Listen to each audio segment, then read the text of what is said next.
그날 마을에선 별일 없던 하루가 시작되었습니다.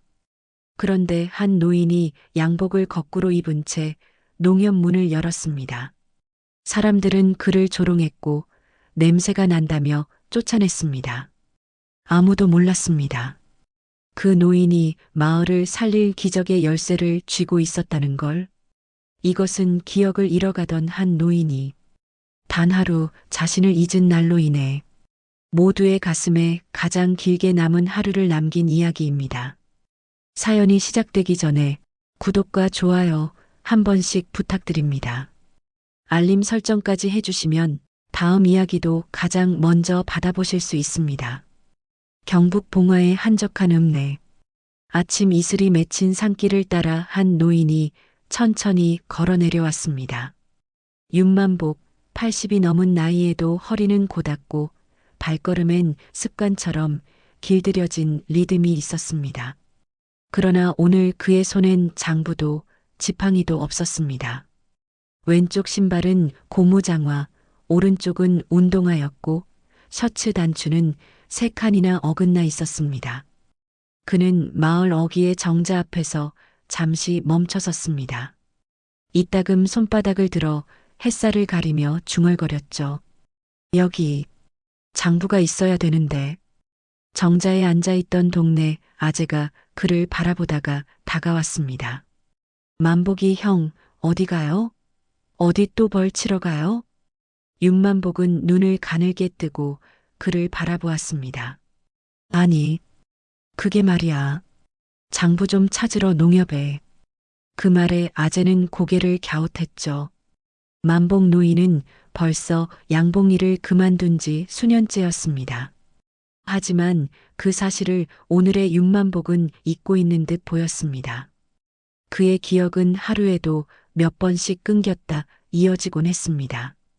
어느 날은 젊은 아내가 살아있다고 믿었고 또 어느 날은 이미 죽은 친구를 마을회관에서 봤다고도 했습니다. 그날 아침 윤만복은 읍내 농협으로 향했습니다. 땀은 줄줄 흘렀고 이마엔 벌에 쏘인 듯한 상처도 있었습니다.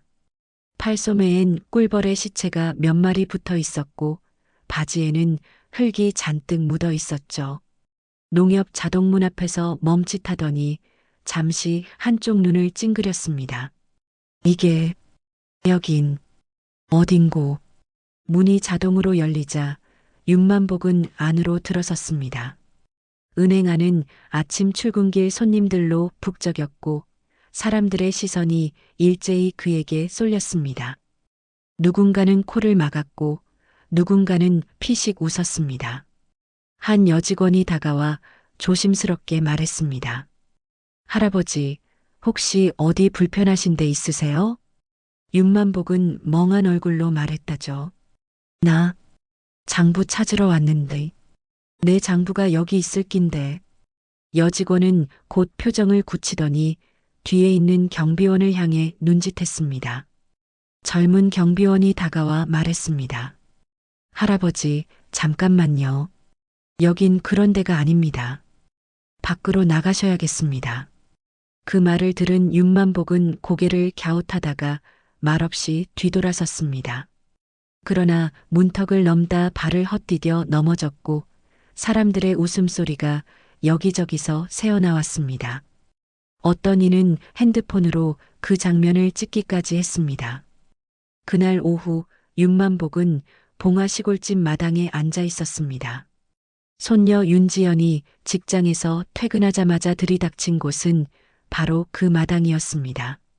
농협에서 쫓겨났다는 소식을 이웃 어르신에게 전해 들은 뒤였습니다. 할아버지, 대체 무슨 일이에요? 왜 농협에 혼자 가신 거예요? 지연의 목소리는 떨리고 있었습니다. 윤만복은 천천히 고개를 들었습니다.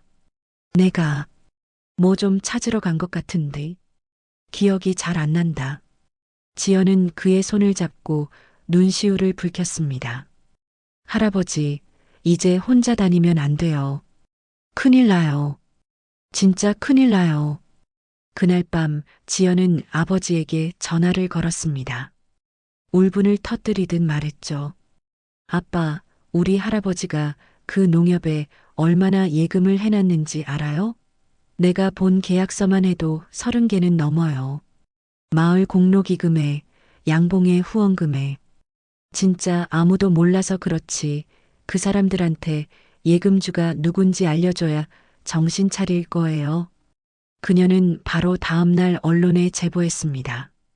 그리고 지역 뉴스에 치매 걸린 재력가, 농협서, 모욕이라는 자극적인 제목으로 기사가 떴습니다.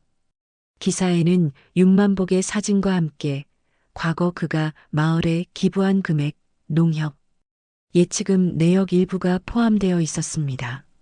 농협 측은 당황했습니다.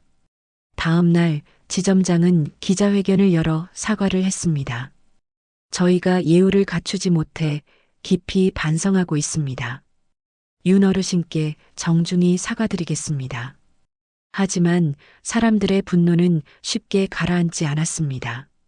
마을 사람들은 각자 분노를 표했고 농협 앞에는 항해 현수막까지 걸렸습니다.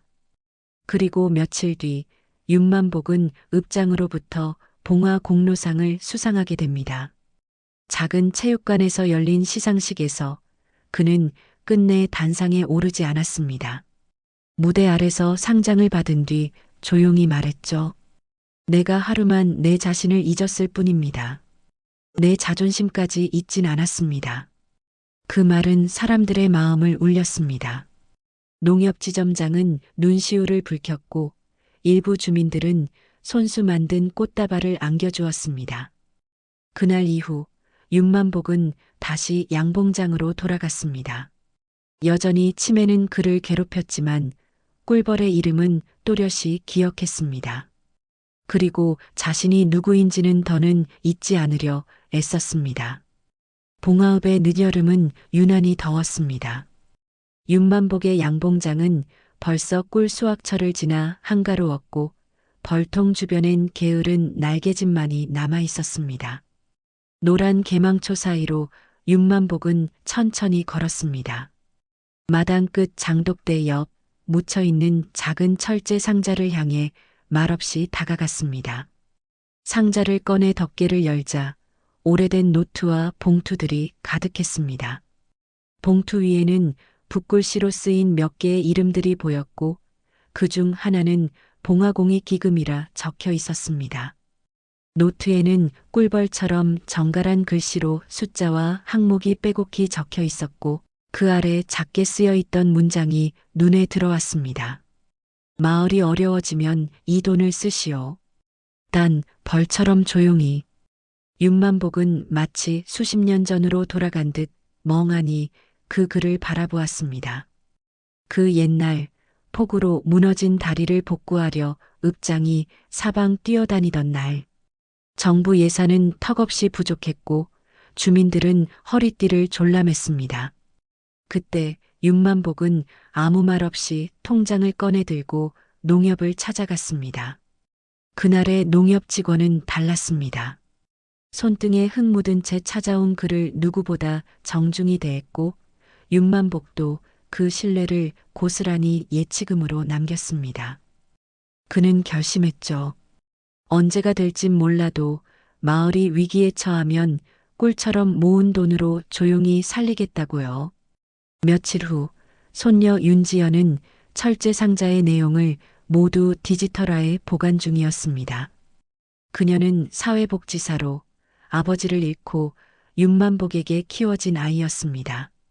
지연은 읍사무소에 요청해 마을 기금 내역을 검토한 뒤 깜짝 놀랐습니다. 윤만복 명의로만 13개의 기부 서류가 등록돼 있었고 어떤 것은 25년 전 날짜가 찍혀 있었습니다. 할아버지, 왜 이렇게 혼자 다 하셨어요? 그녀는 눈시울을 붉혔습니다. 윤만복은 마루에 앉아 꿀벌 한 마리를 손바닥 위에 올려놓은 채 중얼거렸습니다. 누구도 알아주길 바라지 않았어. 벌도 사람도. 시끄럽지 않게 살면 되는 거지. 그날 저녁 지연은 마을 회관에서 열린 간담회에 참석했습니다. 지역 유지들과 읍장이 모인 자리였습니다. 그녀는 조용히 자리에서 일어나 윤만복의 노트와 기부 내역을 보여주었습니다. 회가 나는 순간 숨이 멎은 듯 조용해졌습니다. 이게 다 만복이 형님이 박이장이라 불리는 마을 원로는 입을 다물지 못했습니다. 지연은 말을 이었습니다. 그리고도 아무 말 없으셨어요. 오히려 손님 대접도 못 받았다고 미안해 하셨어요. 읍장은 눈을 감고 고개를 숙였습니다. 주민들 사이에서도 웅성거림이 이어졌고 어떤 이는 눈시울을 훔치기도 했습니다. 그날 밤 회관 앞에는 자발적으로 모인 주민들의 이름이 적힌 서명지가 붙었습니다. 내용은 간단했습니다. 윤만복 어르신께 마을 공로상을 정식으로 요청합니다. 며칠 뒤 지역신문에는 다음과 같은 제목이 실렸습니다. 벌처럼 조용히 살다 마을을 지켜낸 한 사람. 신문엔 윤만복의 젊은 시절 사진과 함께 꿀벌을 들고 웃는 사진이 함께 실렸습니다. 사진을 본 윤만복은 잠시 멈칫하더니 천천히 웃었습니다. 이거 내 얼굴이 아닌 것 같구먼. 지연은 그의 손을 꼭 잡았습니다. 이제는 알아주셔야죠. 마을도 세상도요. 윤만복은 말없이 고개를 끄덕였습니다. 그러나 눈빛에는 여전히 어딘가 슬픔이 어렸습니다. 그는 누구보다 사람을 믿었고 누구보다 쉽게 상처 입었던 사람이었습니다. 다음 날 농협에서 다시 연락이 왔습니다. 새로 부임한 지점장이 직접 고개를 숙였습니다. 어르신, 저희가 너무 죄송합니다. 저희 지점 모든 직원에게 다시 한번 교육을 시키겠습니다. 그리고 지점장은 조심스럽게 봉투 하나를 내밀었습니다. 작은 배상금이었습니다. 그러나 윤만복은 봉투를 밀어내며 말했습니다. 내가 받는 건 사과지, 돈이 아니요. 마음만 받겠소. 지점장은 더 이상 말을 잇지 못했습니다. 대신 건물 입구에 작은 동판을 하나 세우겠다는 제안을 했습니다. 내용은 이랬습니다. 윤만복 어르신, 벌처럼 조용히 봉화를 지키다. 그 말에 윤만복은 처음으로 웃음을 보였습니다. 글이 길면 벌들이 읽기 힘들 텐데 이야기는 그렇게 고요히 흘러갔습니다. 하지만 마을 사람들은 이제 윤만복을 치매 환자가 아닌 봉화의 주인으로 다시 바라보기 시작했습니다. 그의 하루는 종종 엉켜 있었지만 마을의 기억은 분명했기 때문입니다. 윤만복의 양봉장은 해가 뜨기 전부터 생기를 품었습니다. 초가을 찬바람이 아직 남은 꽃향기와 함께 벌통 사이를 맴돌았고 만복은 느릿한 걸음으로 마당을 걸었습니다. 머릿속은 여전히 흐릿했고 때때로 방금 들은 말을 까먹거나 양봉복 대신 교회 정장을 꺼내 입으려 하기도 했습니다. 하지만 그날 아침은 달랐습니다. 뚜렷하게 떠오른 얼굴이 하나 있었기 때문이었습니다. 바로 장팔순이었습니다. 그 이름은 꿀보다 더 무겁게 그의 가슴에 내려앉았습니다. 15년 전 마을 공동 양봉장을 둘러싼 갈등이 벌어졌을 때 장팔순은 마을 회계 일을 맡으며 만복의 제안을 정면으로 반대했습니다. 외지인 투자 유치를 막자는 의견이 맞섰고 그 갈등은 끝내 마을 공동체를 두 편으로 갈라놓았습니다. 그날 이후 두 사람은 인사를 나누지 않았고 마주쳐도 고개를 돌리기 일쑤였죠. 하지만 이제 윤만복은 더 이상 미룰 수 없다는 생각이 들었습니다. 손녀 지연이 그 생각을 먼저 읽은 듯 말했습니다. 할아버지, 장 이장님한테 먼저 가보면 어때요? 그분도 이제 연세 많으시잖아요. 윤만복은 잠시 머뭇거리다 천천히 고개를 끄덕였습니다. 어지럽고 정신없긴 해도 이건 아직 기억이 나. 그 사람 날 얼마나 미워했는지.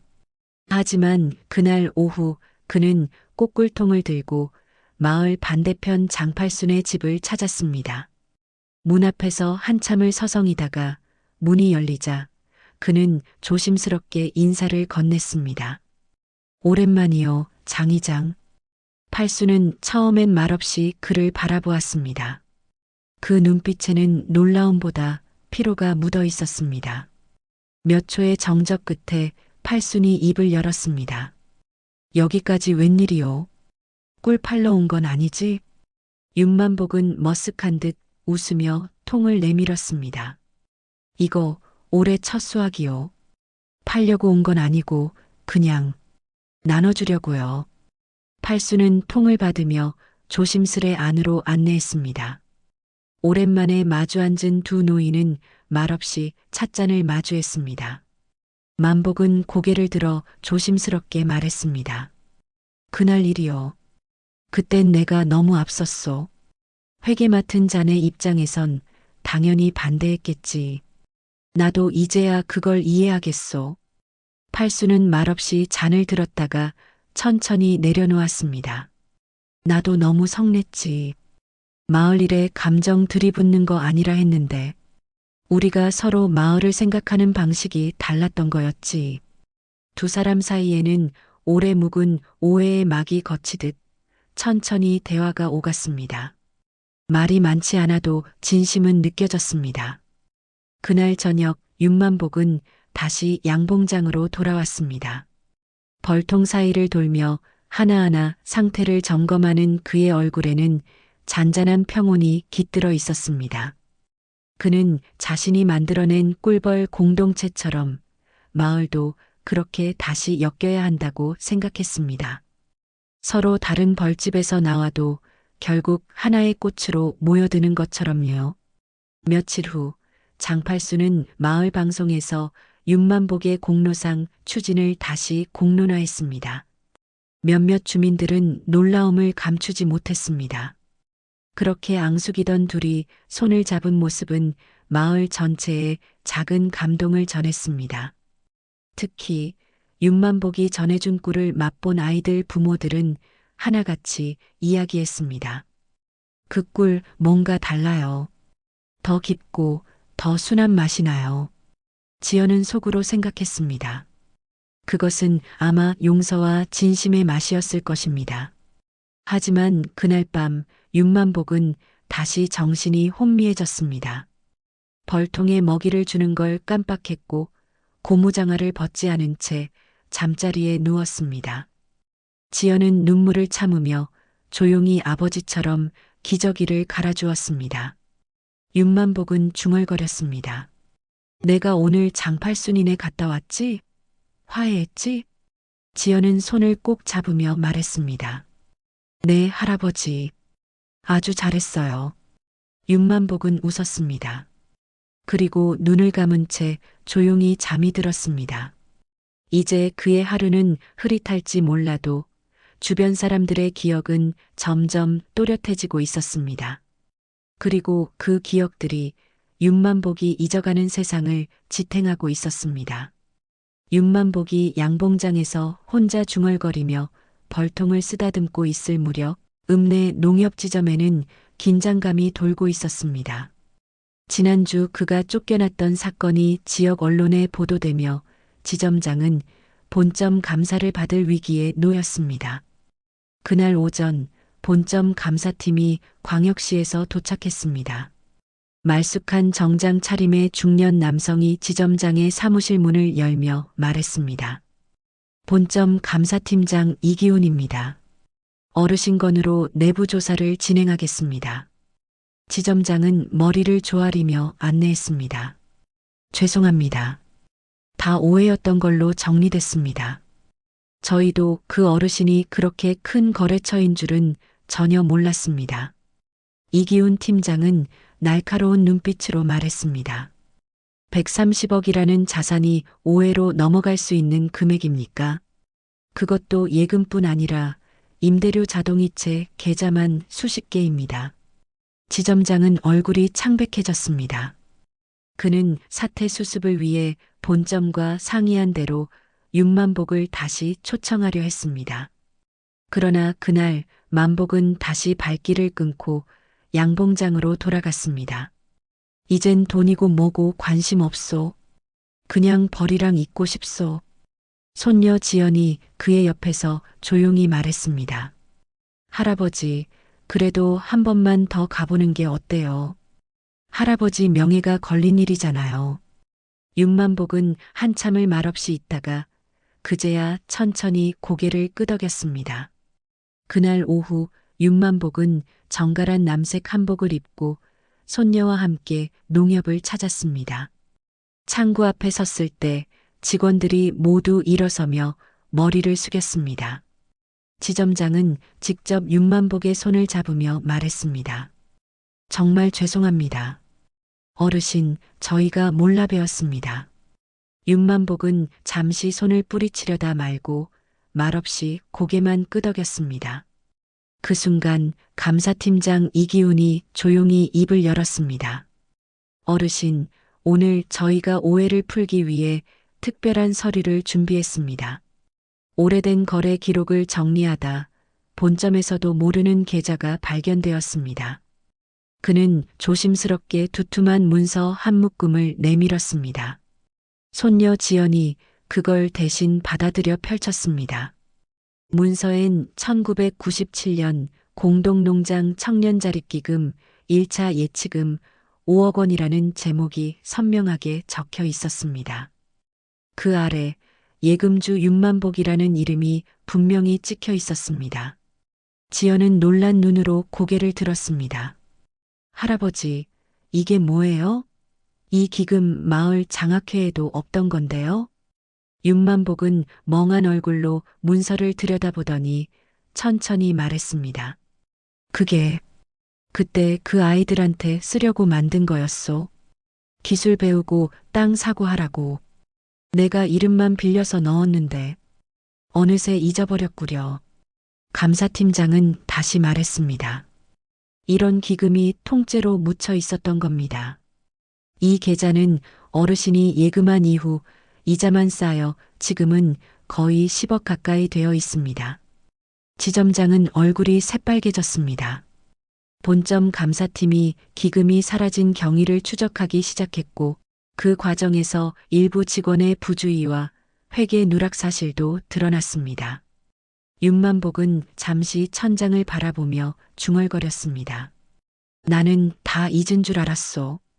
그런데 기억이 돌아오는 날도 있구려. 특히 마음이 아픈 날은 더 또렷하오.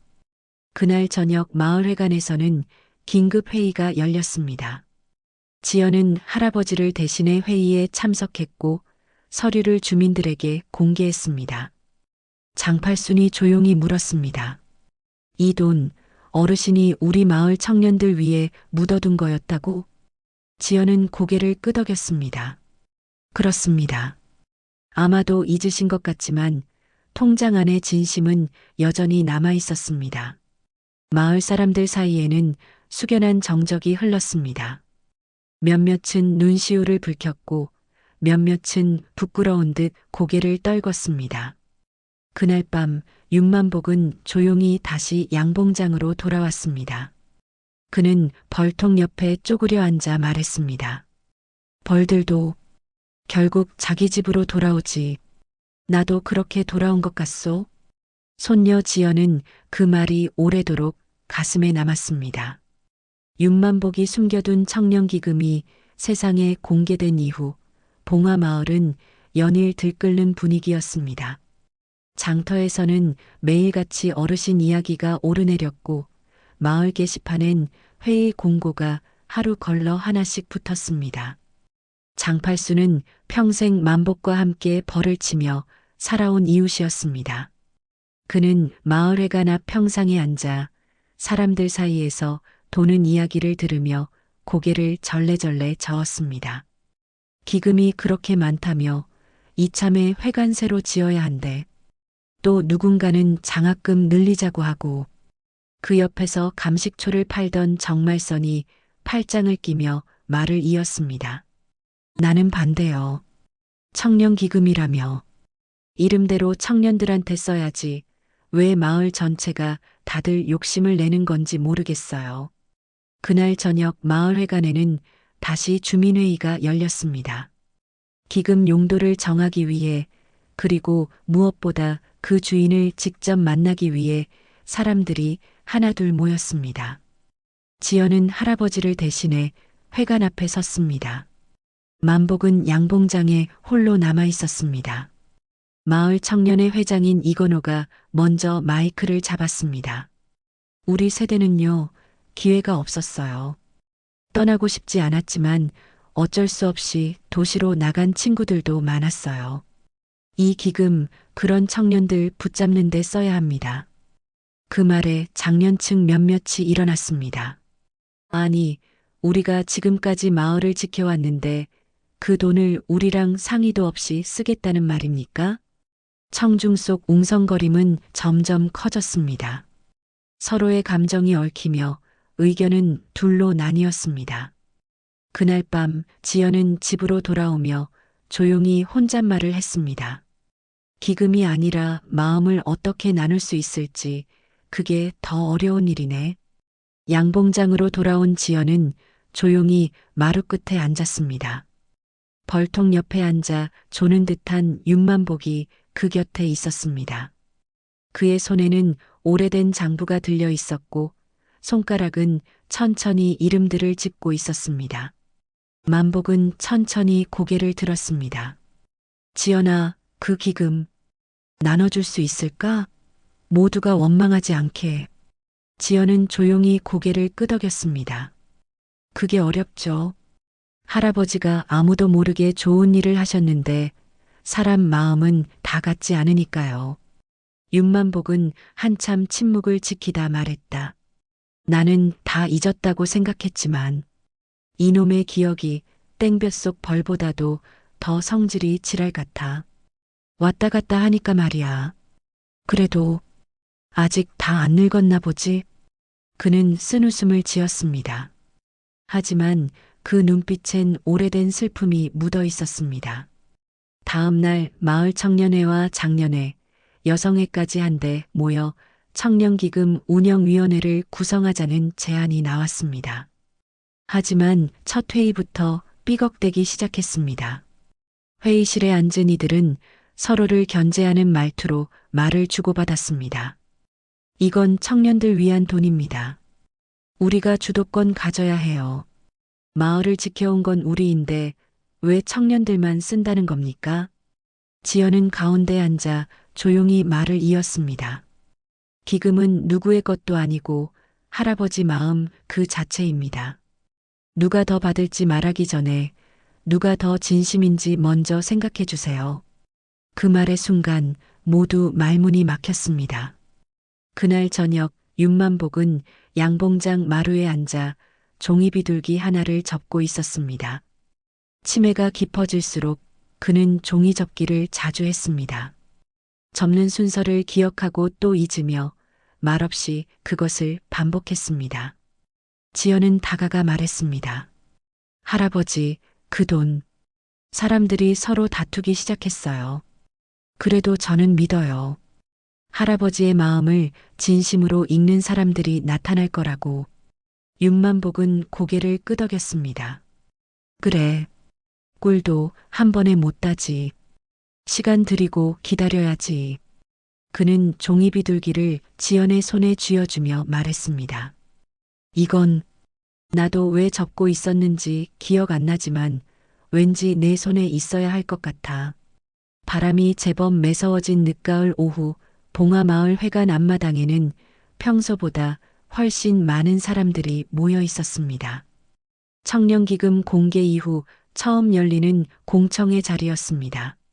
지역 언론사 기자들도 카메라를 들고 회관 입구를 분주히 오갔고 방송국 중계 차량까지 한쪽에 자리 잡고 있었습니다. 윤만복은 회관 뒤편 나무 그늘 아래 놓인 긴 벤치에 앉아 있었습니다. 회관에 들어가라는 지연의 말에도 그는 한사코 거절하며 말했습니다. 나는 저 많은 사람들 틈에서 자꾸 숨이 막혀. 옛날에도 벌통년 말고는 못 있겠더라고. 지연은 안타까운 표정으로 곁에 앉았습니다. 그의 손에는 여전히 종이 비둘기 한 마리가 쥐어져 있었습니다. 무언가를 잊지 않기 위해 쥔 손, 그러나 점점 그 이유마저 희미해져 가는 손이었습니다. 회관안은 이미 열기로 가득 차 있었습니다.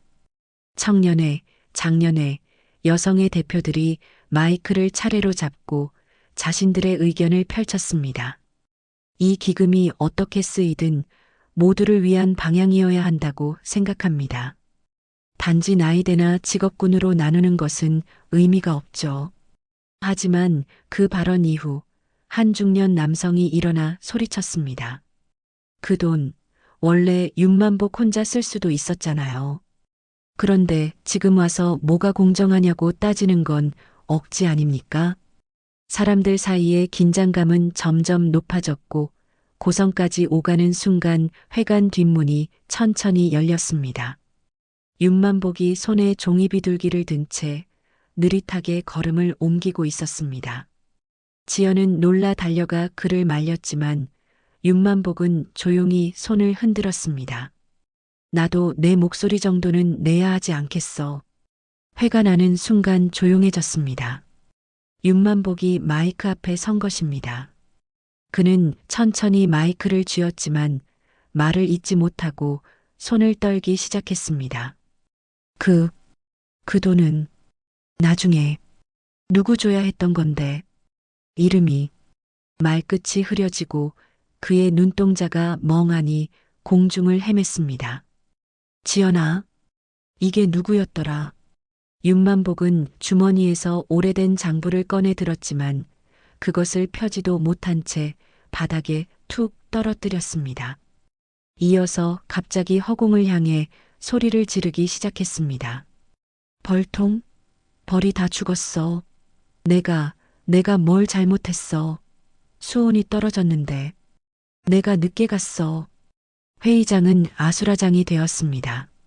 누군가는 윤만복을 부축했고 누군가는 어쩔 줄 몰라 자리에서 벌떡 일어났습니다. 지연은 그를 꽉 끌어안았습니다. 할아버지, 괜찮아요. 벌은 괜찮아요. 저랑 같이 가요.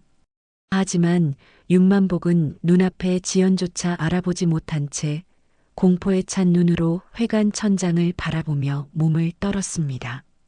의료진이 급히 도착했고 윤만복은 병원으로 옮겨졌습니다. 회관 밖에 남겨진 사람들은 무거운 침묵 속에 각자의 자리로 흩어졌습니다. 그날 밤 지연은 병원 침대에 누운 윤만복의 곁을 지켰습니다. 그는 의식을 되찾았지만 말이 없었습니다. 창밖만을 바라보며 손을 천천히 움직이고 있었습니다. 지연은 조용히 말했습니다. 할아버지, 기금은 제가 지킬게요. 다투지 않게, 누구도 상처받지 않게. 그러니까 다시 벌 보러 가야죠. 윤만복은 그제야 천천히 고개를 돌려 지연을 바라보았습니다. 너는 누구였더라? 그의 말은 칼날처럼 가슴을 베었습니다. 지연은 울음을 참으며 고개를 끄덕였습니다. 괜찮아요. 몰라도 괜찮아요. 저는 언제나 할아버지 손녀니까요. 그 순간 윤만복의 손이 지연의 손 위에 살며시 놓였습니다. 그의 손등 위엔 벌에게 쏘인 듯 오래된 자국 하나가 그대로 남아 있었습니다. 그리고 창밖, 병원 담벼락 너머로 낙엽 하나가 무심히 떨어졌습니다. 시간이 지나도 누군가의 계절은 거기 멈춘 듯 남아 있었습니다. 병실에는 조용한 숨소리만이 흐르고 있었습니다. 윤만복은 창문 너머로 흐릿한 하늘을 바라보고 있었습니다. 어깨는 야위었고 손가락은 마치 바람결 따라 떨리는 갈대처럼 미세하게 흔들리고 있었습니다. 그 곁에서 지연은 장부를 펼쳐보고 있었습니다.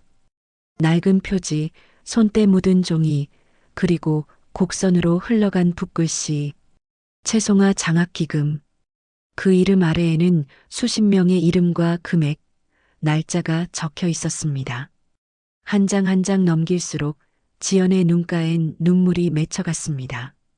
그날 밤 병원 침대맡에서 지연은 윤만복의 손을 잡고 조심스럽게 물었습니다.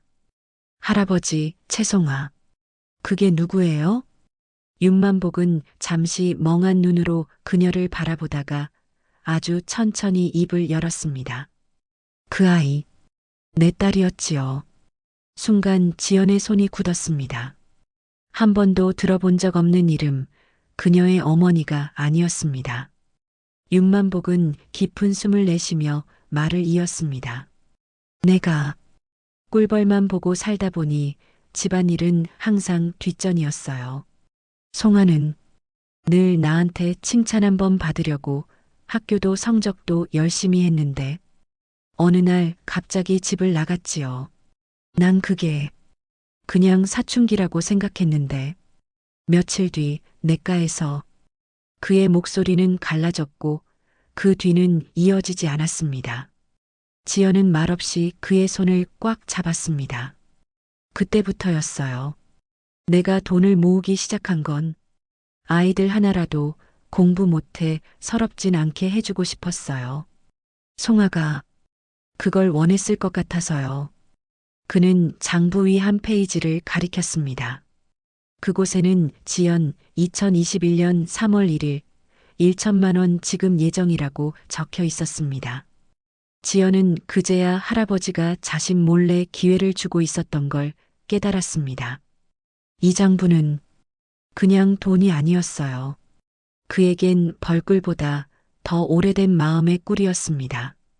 다음 날 지연은 마을 회관을 다시 찾았습니다. 이장은 놀란 얼굴로 그녀를 맞이했습니다. 지연아, 너 여기 다시 오기 힘들 텐데. 지연은 미소를 지었습니다. 저 장부 내용을 마을에 공개하고 싶어요. 할아버지께서 왜 이 돈을 모으셨는지, 어떤 마음으로 이 기금을 지켜오셨는지 다 알리고 싶어요. 이장은 말없이 고개를 끄덕였습니다. 며칠 후 회관에는 다시 마을 사람들이 모였습니다. 이번에는 기자도 방송도 없었습니다. 오직 마을 사람들과 윤만복의 조용한 기록만이 있었습니다. 지연은 회관 앞에 장부 복사본을 펼쳐두었습니다.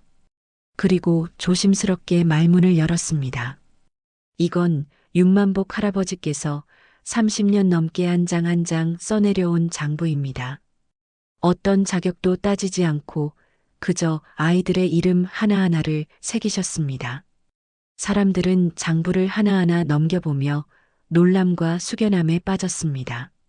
자신의 아이 이름이 적혀 있는 걸 본 몇몇 부모는 눈물을 훔치기도 했습니다.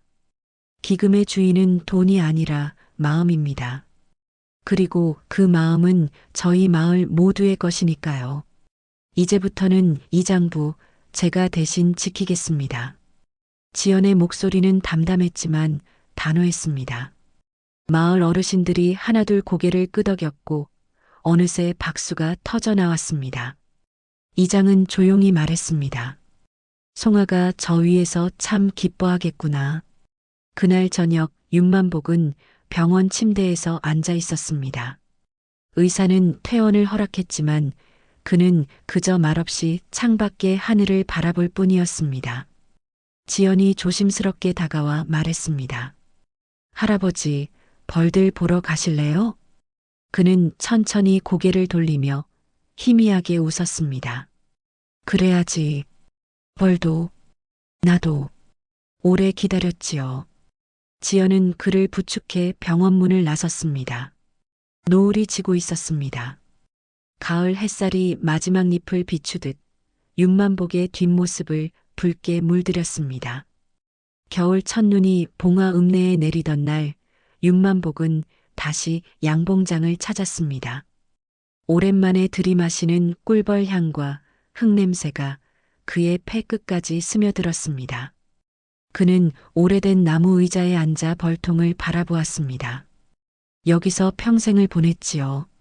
한순간도 떠나고 싶지 않았어요. 지연은 그의 곁에 조용히 앉았습니다. 꿀벌들은 마치 반가운 듯 윙윙대며 그 둘의 머리 위를 날았습니다. 할아버지, 오늘이 무슨 날인지 아세요? 윤만복은 잠시 눈을 감고 기억을 더듬었습니다. 송아 생일인가? 지연은 고개를 끄덕였습니다. 맞아요. 엄마 생일이에요. 그래서요. 저랑 엄마 둘 다 드릴 선물이 있어요. 지연은 손가방에서 낡은 장부와 함께 새로 만든 노란 봉투 하나를 꺼냈습니다. 봉투에는 만복기금 운영계획서라는 이름이 적혀 있었습니다. 마을 아이들을 위해 할아버지가 모은 돈, 이제 마을 전체가 함께 운영해요. 장부는 그대로 보관하고 투명하게 기금도 공개하고요. 할아버지가 그동안 해오신 대로 아무 조건 없이요. 윤만복은 봉투를 물끄러미 바라보다가 아주 느리게 웃음을 지었습니다. 이제야 마음이 놓이는구먼. 내가 하루만 나 자신을 잊었던 날이 결국 이렇게 좋은 날이 될 줄이야. 그는 벌통 옆에 놓인 낡은 찻잔을 들어 한 모금 마셨습니다. 찬물은 식었지만 손끝은 따뜻했습니다. 며칠 뒤 읍내회관에서는 윤만복 공로 기념식이 열렸습니다. 마을 주민들이 자발적으로 준비한 행사였고 읍장부터 초등학생까지 전 세대가 함께 모였습니다. 행사장 한쪽 벽에는 윤만복의 생전 사진이 큼직하게 걸렸고 그 아래 작은 현수막이 붙어 있었습니다. 하루만의 주인, 평생의 주인보다 따뜻했습니다. 이장은 마이크를 잡고 울먹였습니다. 윤만복 어르신께서는 단 하루 자신을 잊은 날이 있었습니다. 하지만 그 하루로 인해 우리 마을이 30년 동안 받은 선물은 셀 수가 없습니다. 오늘 이 자리는 그 은혜에 작게나마 보답하고자 준비했습니다. 행사가 끝난 뒤 윤만복은 양봉장으로 돌아가 벌들과 함께 조용히 하루를 보냈습니다. 다음 날 그는 다시 병원으로 향했고 의사는 그의 상태가 더는 장기적이지 않다고 조심스레 말했습니다. 지연은 밤새 병실을 지켰습니다. 창밖에는 눈이 조용히 내리고 있었고 병실 안은 따스한 침묵이 감돌고 있었습니다. 지연아, 나 오늘 꿀을 꿈에서 본 것 같아요. 그의 목소리는 낮았지만 분명했습니다. 지연은 조용히 손을 잡았습니다. 네, 할아버지. 그 벌꿀은 따뜻했죠? 윤만복은 고개를 끄덕였습니다. 따뜻하고 달콤했어요. 그 안에 송아도 있었고 너도 있었지요. 그날 새벽 윤만복은 조용히 눈을 감았습니다. 마지막 숨소리는 바람과 섞여 병실을 가로질렀고 창밖의 눈발은 마치 조의를 전하듯 더욱 고요히 흩날렸습니다. 며칠 후 지연은 양봉장을 정리하며 벌통 위에 작은 명패를 세웠습니다. 그곳엔 이렇게 적혀 있었습니다. 윤만복, 벌과 사람을 사랑하니 하루를 잊고 평생을 기억하게 만든 사람. 이제 양봉장은 마을 아이들의 교육 공간이 되었습니다. 아이들은 벌에 대해 배우고 꿀을 수확하며 자연과 사람의 따뜻한 연결을 느끼고 있었습니다. 기금으로는 해마다 송화 장학금이 지급되었고 읍내 곳곳에는 윤만복의 이름을 딴 꿀차 카페와 작은 도서관도 생겼습니다. 사람들은 여전히 그를 이야기합니다. 시장 어귀에서, 초등학교 운동장에서, 농협 앞 벤치에서도 만복 할아버지 그때 정말 멋졌지요. 우리 마을은 그분 덕분에 많이 변했어요. 누군가는 말합니다. 돈은 하루에 사라질 수 있지만 마음은 100년을 간다고요. 윤만복은 자신이 누구인지 잊었던 단 하루를 살았습니다. 하지만 그 하루가 남긴 진심은 마을을 바꾸고 사람들을 바꾸고 잊혀져 가던 사람의 온기를 다시 일깨웠습니다. 그는 평생 벌의 주인이었고 마지막에는 모두의 마음의 주인이 되었습니다. 사람들은 그를 이렇게 기억합니다. 돈은 하루 만에 사라질 수 있지만 진심은 100년을 간다. 다음 이야기에서도 따뜻한 감정과 진심을 담아 찾아뵙겠습니다. 지금까지 들어주셔서 감사합니다. 당신의 하루의 따뜻한 한 줄의 이야기 함께 나누겠습니다.